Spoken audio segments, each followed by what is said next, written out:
All righty. Let's get started. Welcome to the third Monday of our summer series for Learning Retirement. It would be my pleasure to introduce Nora Jensen. She is the Director of Clinical Nutrition Services and Wellness at Colonies. Nora started her career in health food service at the age of 16, and she's only 18 now. Working as a clinical diet aide while completing her undergraduate studies. She progressed through customer service and culinary roles with Sot Echo at Lehigh Valley Hospital in Allentown. Upon becoming a registered dietitian, Nora joined Culinary Services Group, serving two nursing homes as a clinical dietitian. She went on to work for Cura Hospitality in 2014 as Assistant Director of Dining and a registered dietitian, progressing to Director of Dining Services. She currently works for Colonies. Nora is an alumnus of Cedar Crest College in Allentown, where she completed her Bachelor of Science in Nutrition, Dietetic internship, and Master of Health Services and Nutrition. As part of her graduate studies, Nora completed her thesis project, the implementation of a fortified snack program on weight loss, so I could use it, in nursing home residents during the COVID. She is adjunct professor at Cedar Crest College and serves as a director for dietetic interns. She lives in Quakertown, PA, with her husband Jonathan and their two cats. Outside her culinary and nutrition passions, she's an avid ultra marathoner and a reader. Nora, it's all yours.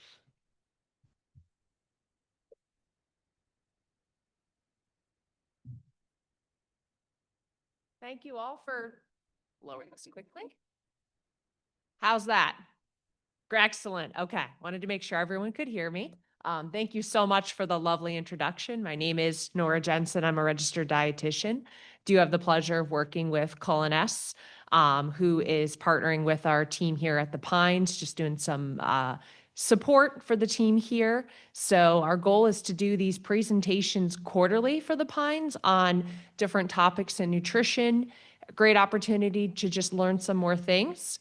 Today's topic is eating well, aging better. So this is a general nutrition presentation for older adults. I do have a disclaimer, as many things do have disclaimers these days, but I just want to make it clear that the recommendations provided in this presentation are generalized. They're for general health.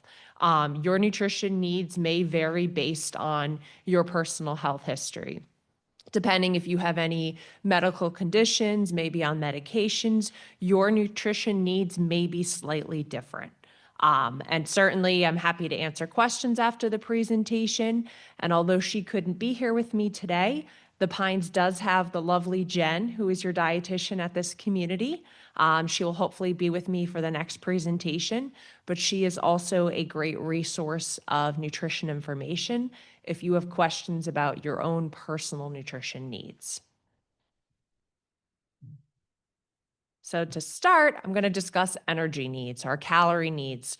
The not great news to start off, you do need less calories for weight maintenance as you age, as many people may have discovered, unfortunately.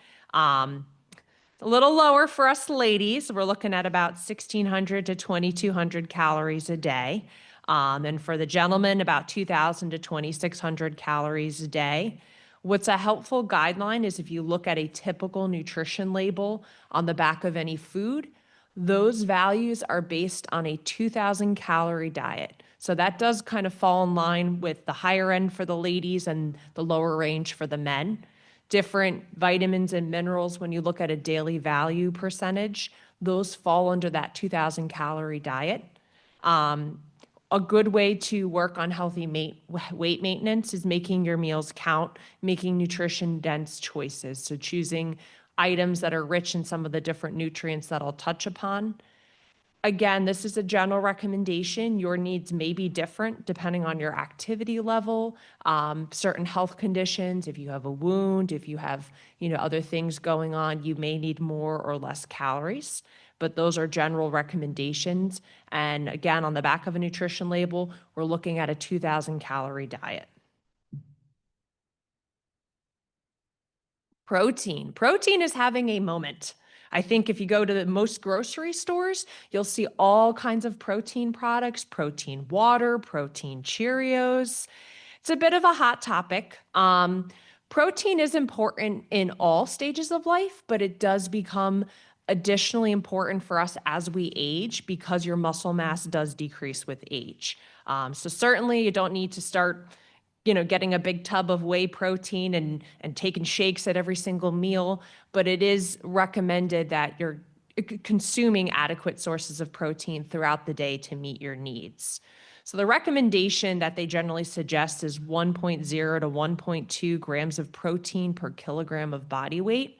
And I know a lot of people say, well, kilograms, and depending on what your professional background or personal background might be, you may not think in kilograms, but your body weight in pounds divided by 2.2 is what your body weight would be in kilograms. So essentially, a good rule of thumb is if you take your body weight and you divide that in half, that's giving you a rough estimate of what you might be looking at for how many grams of protein per day.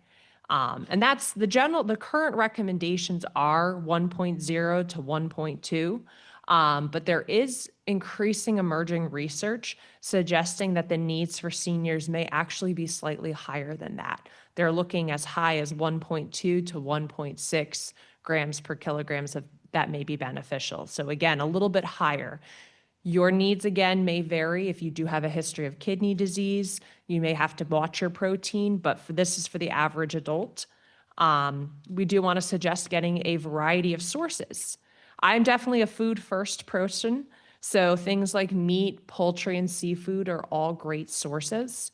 Eggs, although they're pricey, they're also a great source of protein as well. Dairy. If you are someone who practices a plant-based diet or are looking to integrate more plant-based protein into your diet, beans, nuts, and seeds are all great sources. Soy, tofu, tempeh, some of the soy products is also a great source of plant-based protein. The old prevailing logic we had always heard was that you needed to have complete proteins as a vegetarian. And there is some truth to that. There's essential amino acids. And when you have an animal-based protein like meat or seafood, it's a complete protein. It has a good spread of all the different amino acids that are needed. Whereas your plant-based proteins are not complete proteins. They may have certain numbers of amino acids, but they don't have that full flush profile. So people following a plant-based diet had been told that they needed to consume complementary foods to meet their protein needs. We've come to learn that it's not essential that you consume these foods in the same meal, but over the course of the day. Sounds complicated at first blush, but it's actually quite simple.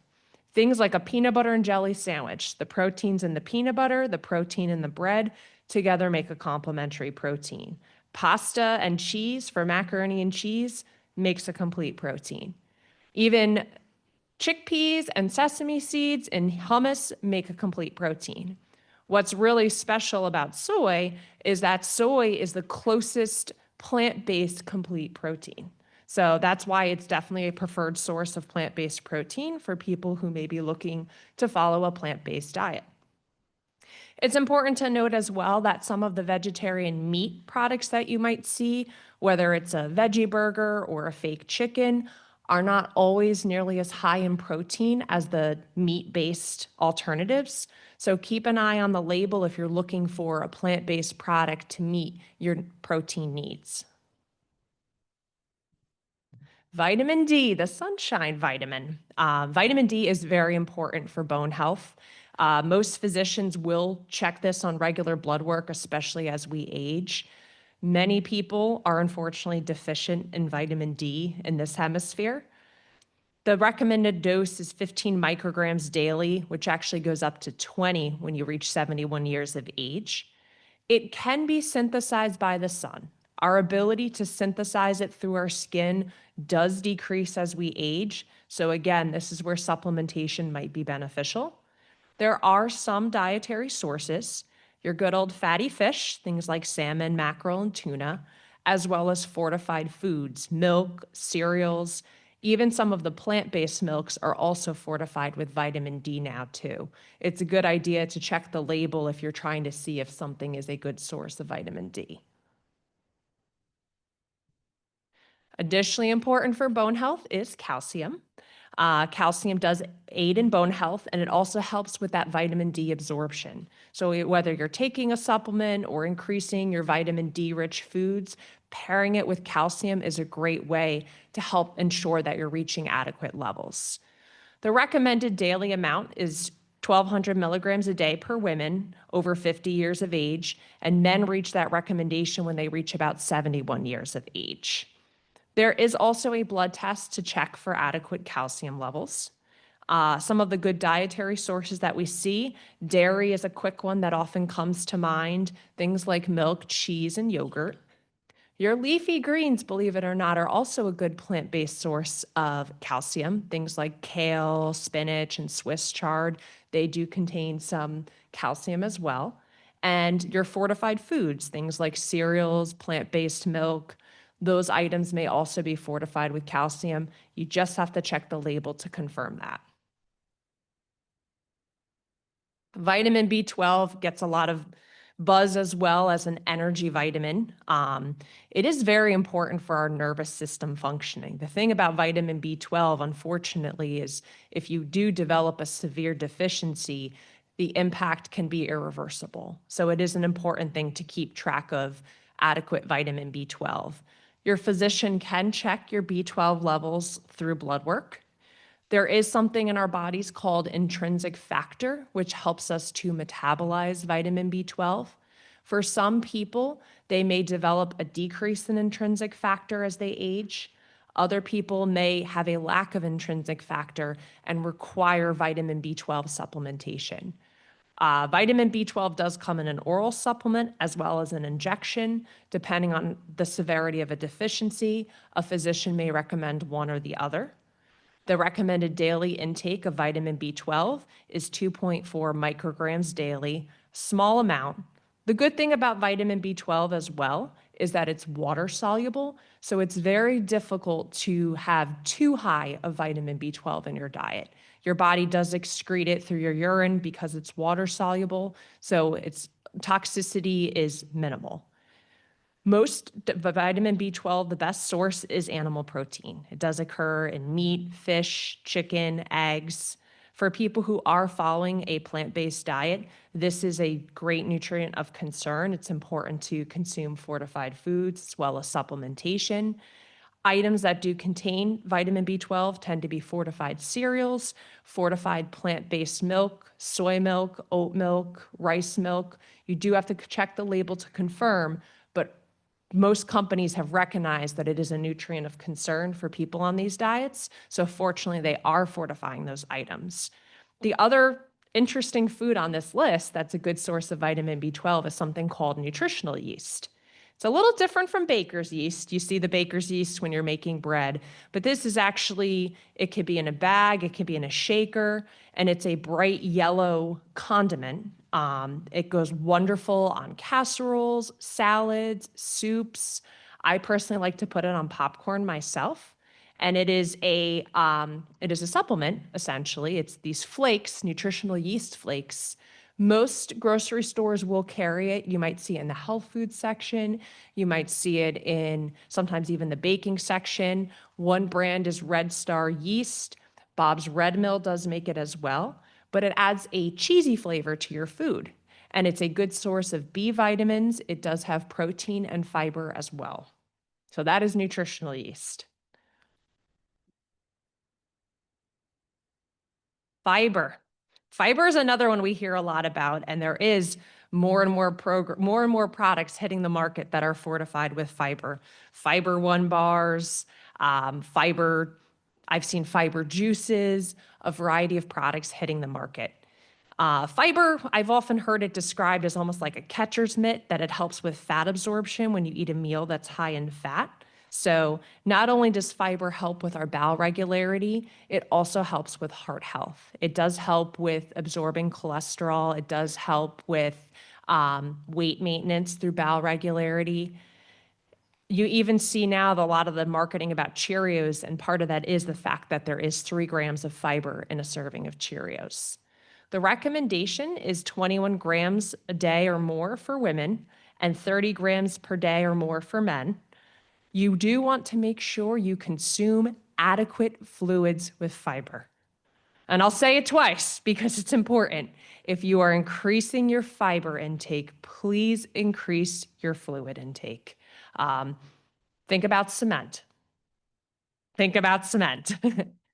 So my recommendation for people generally is to gradually increase your fiber intake. Start adding items with whole grains in your diet, more fruits and vegetables. Beans and legumes are a great source as well, but gradually increasing your fiber intake. You do also, some people will benefit from a fiber supplement. It's something you can discuss with your physician, things like psyllium husk or Metamucil. Those things may be necessary based on your health history, but the big thing is to make sure that you increase your fluid intake. And that does lead us right into hydration. So our sensation of thirst actually decreases with age. Whereas when you were a few years younger, your body might have sensed thirst earlier on. It does take a little bit longer to have that as you age.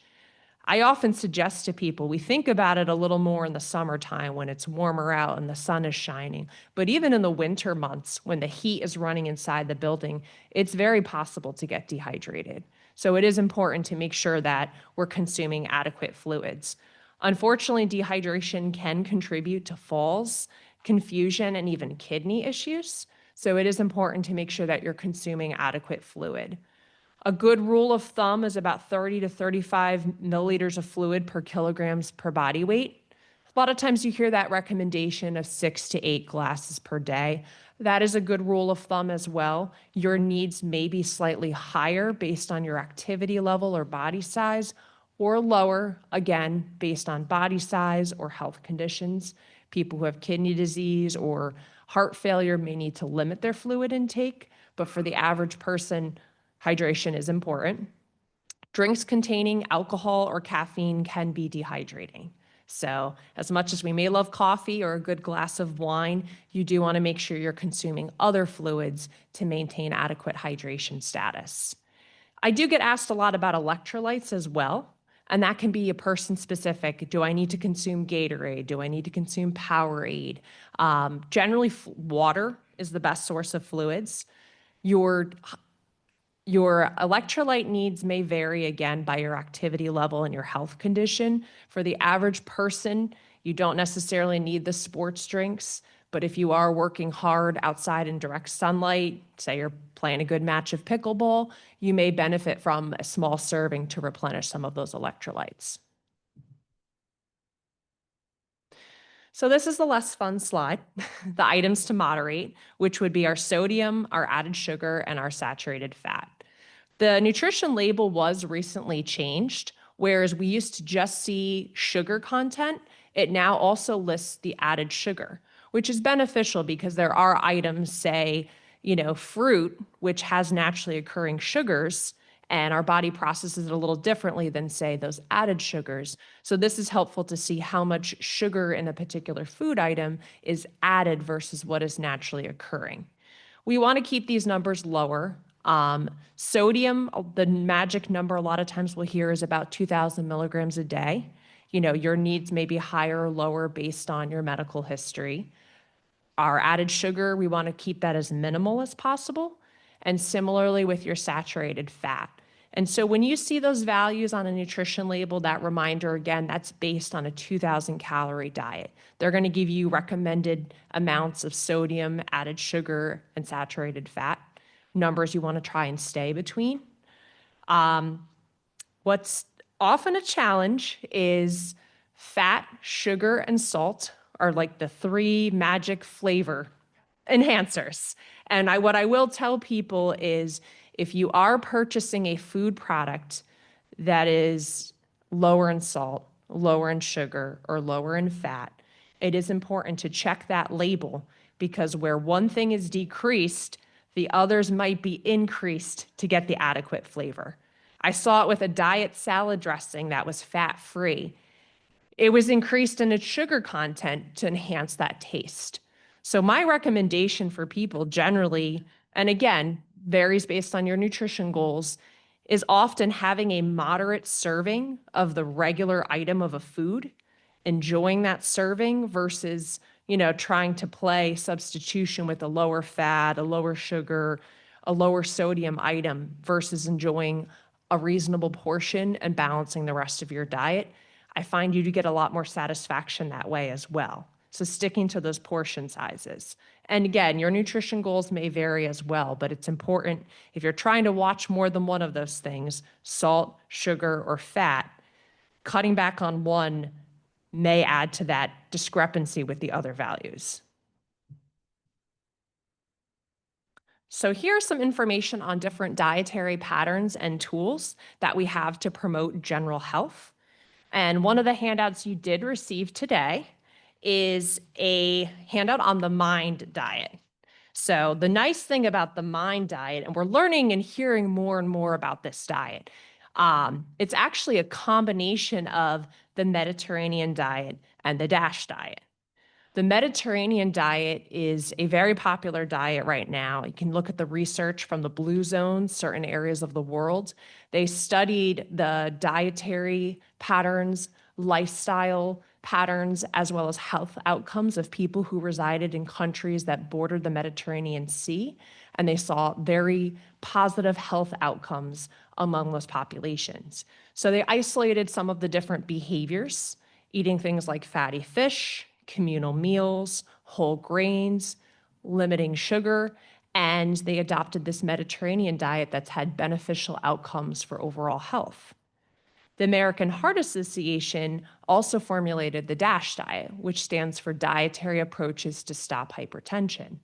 This diet emphasizes a lower sodium intake, higher potassium intake, which comes from a lot of our bright color fruits and vegetables, whole grains, and beans.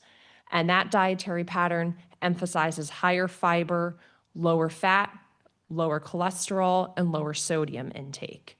So we see these two different dietary patterns, the Mediterranean diet and the DASH diet, which both have very positive health outcomes associated with them. And they married those two to identify the MIND diet, which stands for the Mediterranean DASH Intervention for Neurodegenerative Delay. So to put that in lay people terms, there's cognitive benefits of this MIND diet. They believe, they've seen the studies that suggest it lowers the risk of your cognitive decline, things like dementia.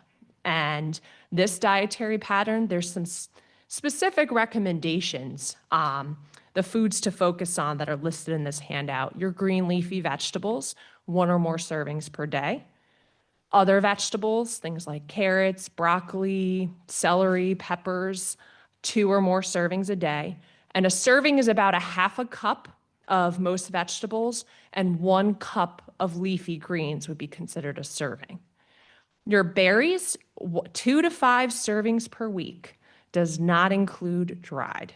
So 2 to 5 servings per week, that would be about half a cup. So half a cup of strawberries, half a cup of blueberries, any other fruit. Usually it's half a cup of serving. Whole grains, 3 or more servings per day. We're looking at about 3 ounces or half a cup of a whole grain product, things like brown rice, quinoa, amaranth, a whole grain. Nuts and seeds, you're looking at about a 1 ounce serving. So it's a very small amount, but a 1 ounce serving or a quarter cup, that's your nut or seed serving. And they want to see 5 or more servings per week on the MIND diet. Beans, 3 to 4 servings per week minimum. So really increasing your intake of beans. Half a cup is a serving of beans. Seafood, 1 or more servings per week with that emphasis on your fatty fish. And a serving would be 3 ounces. Poultry, 2 or more servings per week, light skinless meat. 3-ounce serving. And extra virgin olive oil, 2 tablespoons daily. So using it to cook with, using it in salad dressings, those are different ways you can incorporate it. And you may have 1 glass of wine weekly.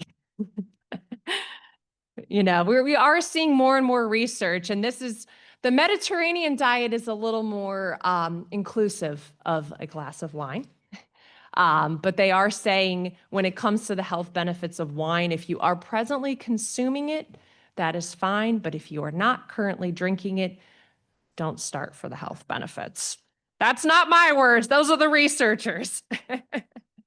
Another tool too that's really helpful, and I really love this pattern because I feel like it's very accessible no matter where you go, is the MyPlate model. In the past, we had seen the food pyramid, which was kind of confusing.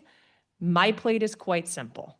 Half of your plate, fruits and vegetables, a quarter of your plate, protein, a quarter of your plate, whole grains, and then a serving of, say, dairy or like a plant-based fortified dairy, and you'll hit your nutrition goals quite easily with that pattern. If you think about the portion size, as I mentioned, about half a cup of grains, 3 ounces of protein, and 1 cup of greens, this does align nicely with the recommendations from the Mind Diet. Other resources you can access as well if you're someone who does cook in your home or you enjoy entertaining and you're always looking for new recipe ideas. I'm a big fan of the American Heart Association. Their website does provide nutritional information for all their recipes. You can search by cuisine, you can search by your nutrition goals. Similarly with the American Diabetic Association. And these websites do incorporate these different nutrients and recommendations that were suggested in this presentation. Last but certainly not least, choosemyplate.gov. This is also a great resource that has a lot of nice little tip sheets for different kinds of nutrition goals that you might have. Another very popular topic in every presentation I do is supplements. There is a lot of information out there, and there's a lot of confusing information out there. What I generally suggest to people is a food-first approach. Instead of adding a different supplement, trying to meet your nutrition goals through food. As you did see in this presentation, there may be certain situations where you can't meet your nutrition needs through food. Some people may require a B12 supplement, a vitamin D supplement, a fiber supplement. And certainly in those cases, supplements are not good or bad. It's about finding something that does make sense for your nutrition needs. What is challenging is that the supplement industry is not regulated. Whereas, say, your medications that you might be taking for different health conditions are regulated by the FDA to match the quantities and what is on the nutrition label, we don't have that level of regulation with the supplement industry. So depending on what you get or where you get it, you may have varying levels or amounts of certain ingredients. There are many drug and supplement interactions. So it is exceptionally important if you do decide to take a supplement, speak to your physician, speak to the pharmacist, speak to a dietitian to be able to identify what those interactions may be. In some cases, it might be amplifying a side effect, increased nausea. In other cases, certain supplements may actually increase or decrease the concentration of a medication in your system. So it is important to have those conversations about any supplements you may be taking with your medical team. Another term that we hear a lot on nutrition labels is proprietary blend. Again, this is not quite a regulated term. So when you see a proprietary blend and there's a list of ingredients, it's difficult to say for sure what quantity of different ingredients you're getting in that supplement. So this is where I would really suggest if it comes to taking a vitamin or a supplement, speak with your medical team, speak with a dietitian, a physician, a pharmacist, get those recommendations to make sure that you're avoiding interactions as much as possible. You're not taking too much.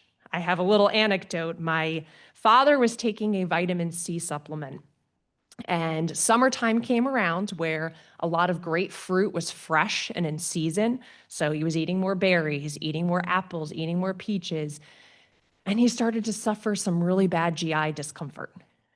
And I said, Dad, you're taking this vitamin C supplement and you're now eating all these fruits that are rich in vitamin C, you're taking in too much vitamin C. And a side effect of that is GI upset. Wouldn't you know, he stopped the supplement and continued to enjoy his fruit, and the symptoms went away. So there are certain vitamins that are fat soluble, and they are a little easier to develop too high of a level. Those are vitamins A, D, E, and K. It's again, not to say you can't develop too high a level of a water-soluble vitamin, but it is important, again, to just check all your sources. I've had people come to see me and they have a list, and if you're getting 500 milligrams in one bottle, 1,000 milligrams in another bottle, it does add up. So it's important to really disclose and have those conversations with your medical team. So last but not least, just to kind of reemphasize, the other handout I did give was nutrition tips for optimal health. So a pretty quick recap of the things that were discussed today about fitting in fiber, increasing your fiber intake for bowel health, heart health, healthy weight maintenance, different ways you can add in fiber into your diet. I did have a great question about flax seeds at the beginning of this presentation about digestion. The important thing about flax seeds is in their whole form, the whole seed, it is true that we can't digest it. And for that reason, if you're going to consume flax seeds as a rich source of omega-3s, a rich source of fiber, and a good source of protein, you want to make sure it's ground flaxseed or milled flaxseed. They do sell it in that form. You can also grind down the seeds yourself in a coffee bean grinder or a blender. Recommendations for packing and protein, again, important for your muscle health, your overall health, some different recommendations. The American Heart Association, the DASH diet, the MIND diet, and the Mediterranean diet all support the idea of increasing your plant-based proteins. So we do have recommendations there, things like nuts, seeds, beans, even some of those soy products as a way to vary your protein sources.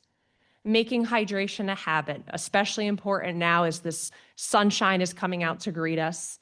Keeping your water bottle handy. You can add fruits or herbs to flavor your beverage without adding extra sugar, extra calories to it, just a nice hint of flavor. Non-sweetened beverages where possible. And then last but certainly not least, the mindful moderation, some good general tips for adequate nutrition health. Incorporating spices, herbs, or vinegars to season your food and lemon juice in place of salt. Opting for fruit-based desserts over items with added sugar. That's a recommendation we have from our friends over in the Mediterranean as well. And then prioritizing olive oil over other fats. So some good simple tips that you can integrate in your day-to-day. So thank you all for coming out today. And I would love to open up the floor for any questions you might have.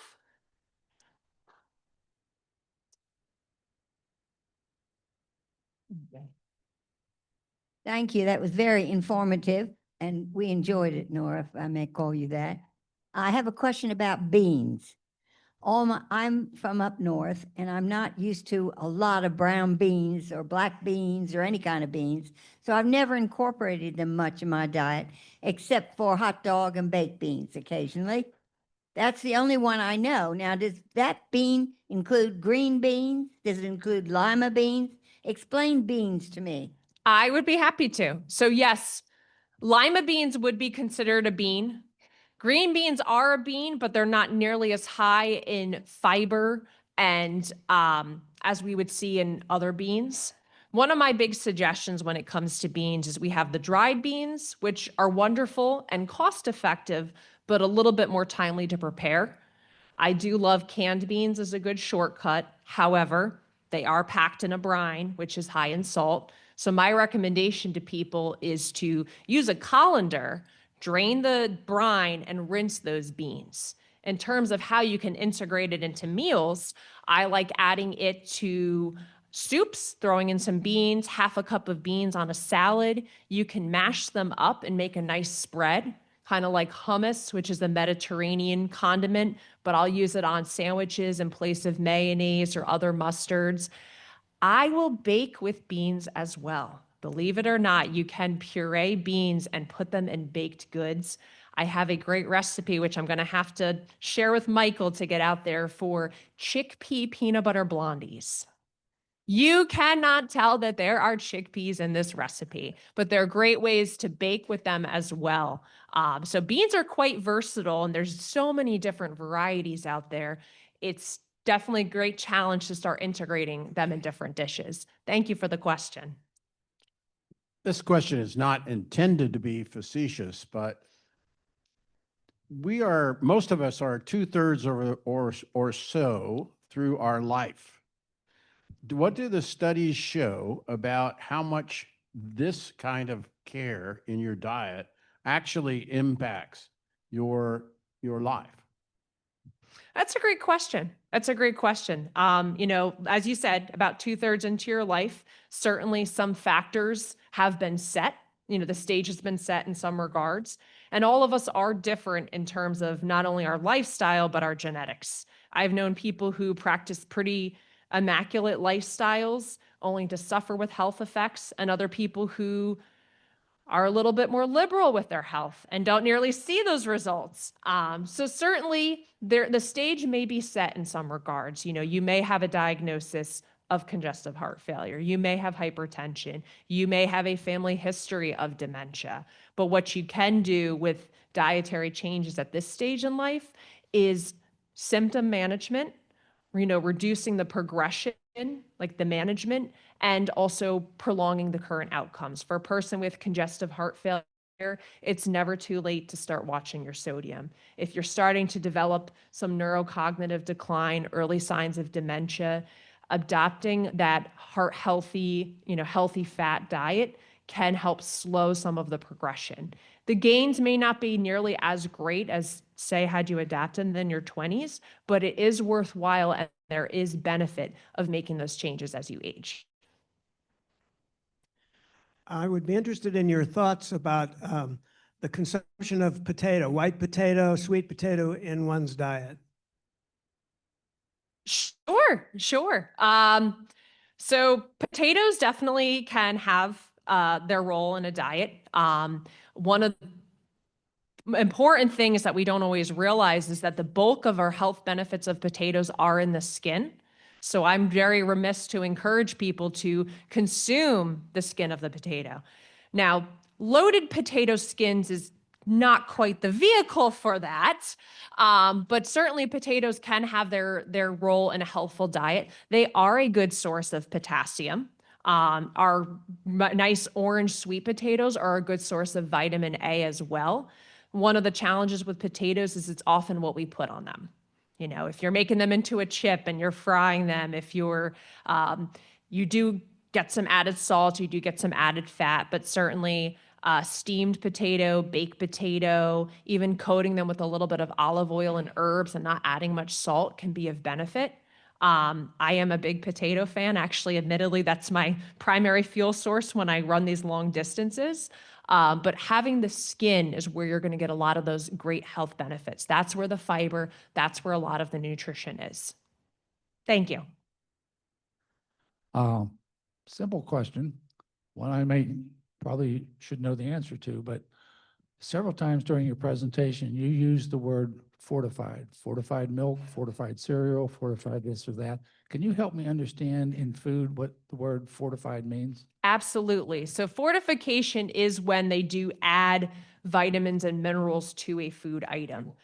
It's ideal and it's preferred that we do consume foods that naturally contain, for example, calcium, which naturally occurs in cow's milk. Cow's milk is going to be the better source. But for a person who may have a severe dairy allergy, consuming cow's milk may not be an option, and they may benefit from a fortified food, which would have calcium added to it. Breakfast cereals are a great example of that. Again, some of the plant-based milks may not have the naturally occurring calcium, but they do add calcium as a vitamin to the food product, so it then becomes a better source. Again, my take is the actual food source where it is naturally occurring is always preferred, but due to dietary limitations, some people may not be able to meet their needs with the food-based sources. Sure. have a question about non-sweetened beverages. I know what sugar is. Explain the rest of it. Absolutely. So there are other sources of sweeteners in our drinks. Honey, they can put in, sometimes you see cane sugar, which is another fancy name for sugar. Things that are naturally occurring. Now, juice does have naturally occurring sugar in it. Even something that is 100% juice is going to have naturally occurring sugar in it. It can fit in your diet, but it's about portion control. One of the things I'll suggest to a lot of people is to do almost a spritzer. If you do half water, half juice, or even half seltzer with no added sweeteners.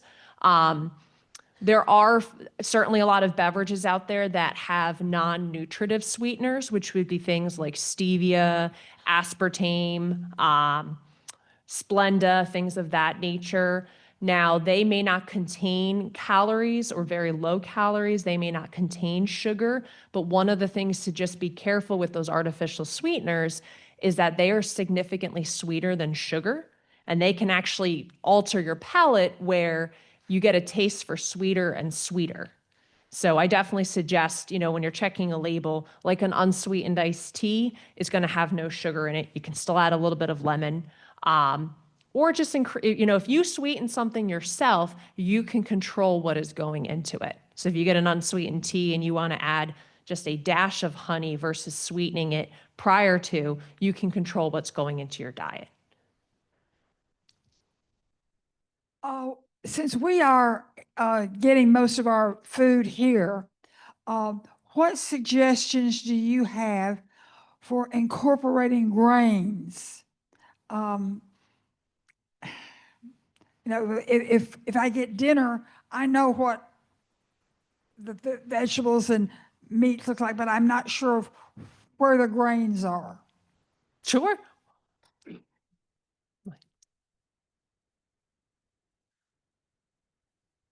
Oh, I didn't know if you were going to answer. So one of the things I will suggest is if you are doing like a whole grain roll or a whole grain slice of bread can be a way to integrate. We are going to be doing a Menu Matters meeting today where if you do have further questions, we can discuss the meal a little bit further, the menu that we do have on site. But that would be off the top of my head is certainly adding like a whole grain slice of bread or roll. If there's any kind of whole grains on the salad bar, sometimes like a grain-based salad, that's another way you can integrate it as well. Oatmeal. Oatmeal is also considered a grain, and that's something like a hot cereal in the morning can be a good source of whole grains as well. The Menu Matters is at 1 o'clock. 1 o'clock, Marshall. I'm sorry. The Menu Matters focus group that we have is 1 o'clock in the Marshall Room. If there tends to be a big group, this is more of a private committee group, but if we have a couple on the side that want to come, that's fine. If not, we're going to do more. We're going to have coffee and tea. We're going to have Nora Jensen back quarterly, like she said. This is just the first step of us growing more into more and more education.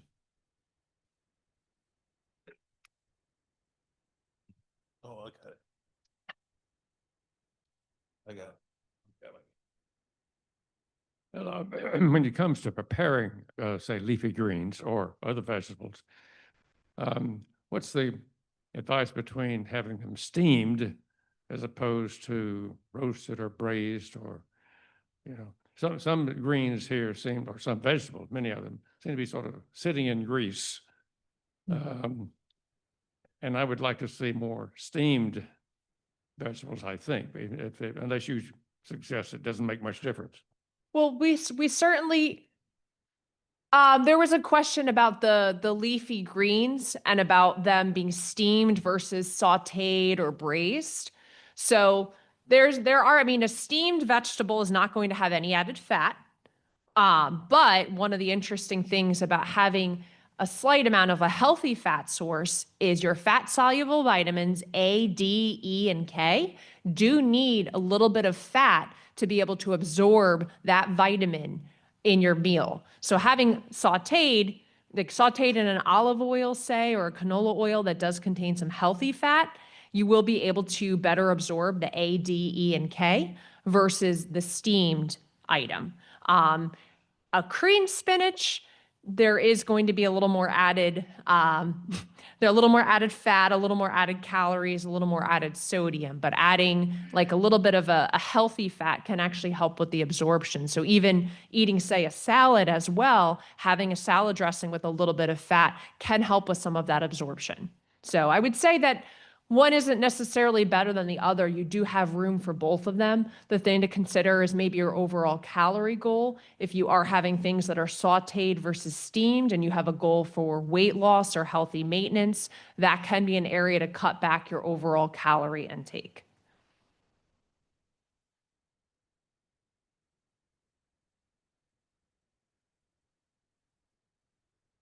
I have seen concerns expressed for soy about hormone, Disruptors. can't think of the right word. I was going to say imitators, but being in the soy. Do you have any thoughts about that? Yes. This has actually been, there was previous concerns about soy and phytoestrogens, which is a naturally occurring compound in soy products. And that has actually been debunked. There has been research that there isn't a concern for soy-based foods and the estrogen-like activity in the body. It was something at one time that they did a lot more further research on, and it is not a concern. In fact, soy foods are a good item for heart health due to the fiber content and the lean protein source. And there is a good body of research out there supporting that there is not the concern with the phytoestrogens in soy. Thank you very much for your presentation. We all wake up in the morning with aches and pains, lots of aches and pains in the room. Could you say something about dietary factors and inflammation? Sure. Thank you. Dietary factors and inflammation. So increasing your healthy fats, your sources of omega-3 fatty acids is one of the best options that you have. So your fatty fish are a great source. Eggs, nuts, and seeds can also be great sources. Trying to limit your intake of added sugars, that will also help with some of that inflammation as well. There are a number of products on the market, a lot of supplements. And again, your mileage may vary with those items. They are not regulated. We don't always necessarily know. There is some research suggesting that turmeric and Indian spice may help with inflammation, but we don't have a standardized recommendation for that at this time. I was having a meal the other night and we had white beans, which I happen to love, but they were in some kind of fluid and whatever, and it just didn't look like it was a good thing for me to eat, so I passed. Maybe Michael can Either it answer can be that. oil or broth or, like stock, more than likely. More than likely is what it was like a stew. So with tomatoes and oil, broth, stock. So it was more like a stew. So there were tomatoes, broth, oil. Okay. Like a stew. Yes. Yeah. It was where the main courses were. It was just that. We could certainly look into that and check, what the recipe was, what the item served was. I mean, certainly, I know beans will be prepared with different seasonings or flavorings for palatability, but we can research that further. And Nora, what you've noticed too, what we serve, there's options, right? Yes, I will say the Pines is quite fortunate. I did see your cafeteria that you do have that larger expanse, because one thing we do see is that there are a variety of palates and priorities among residents and communities, where this may be our more health conscious population who's joined us for the nutrition talk. There may be some people who are seeking a more gourmet experience. So trying to have that variety of options for a variety of palates, preferences, and priorities. For a long time, we were told that aspartame might be cancer producing, but stevia was plant-based, so therefore it was fine. Have they discovered now what the real answer is between those two things? So the thing about the aspartame and a lot of the sweeteners is it's really a matter of the dose makes the poison. Even something like arsenic, which, we've heard mystery novels where people are killed by arsenic. Arsenic in trace amounts is not fatal. So the thing with artificial sweeteners is they've been considered generally recognized as safe by the FDA based on the research and the studies, many of which tend to be done in rodents versus humans. My recommendation when it comes to artificial sweeteners is a variety. You know, try and opt for the non-sweetened items when you can, but using a variety, you know, because you do find that the artificial sweeteners are significantly sweeter than sugar, they may alter your palate and give you a higher threshold of sweet. They have not yet come out with concerns about stevia, I should say. You know, all those items are generally recognized as safe by the FDA, but I would suggest moderation is a good standpoint. Opting for non-sweetened where you can is certainly a better health choice if you can make that. Personally, my calves have become puffy recently, but it makes me think about sodium and what standards do you use here? And if you need low sodium, what can you do? You want to speak to? So we're chefs, the culinary team is working on less and less adding sodium. We do have sodium substitute on the table if you do, but we're adding, the team itself is adding less and less sodium to things because as in time it gets more sodium, like soups and things like that. It'll grow and become more concentrated.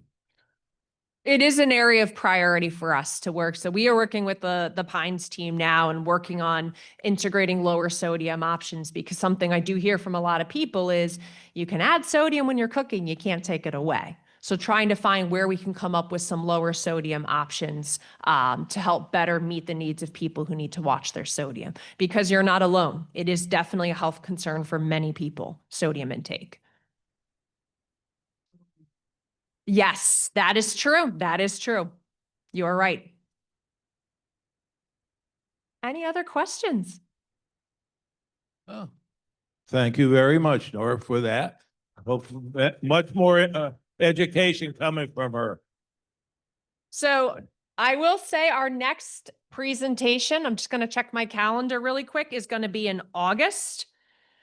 And we are going to be talking about heart health. So it is going to be, pardon me for one moment, as I just pull up my calendar, August 15th. So I hope to see all of you again. Please tell your friends and your neighbors. I would love to have a larger audience. Thank you for being here with us today.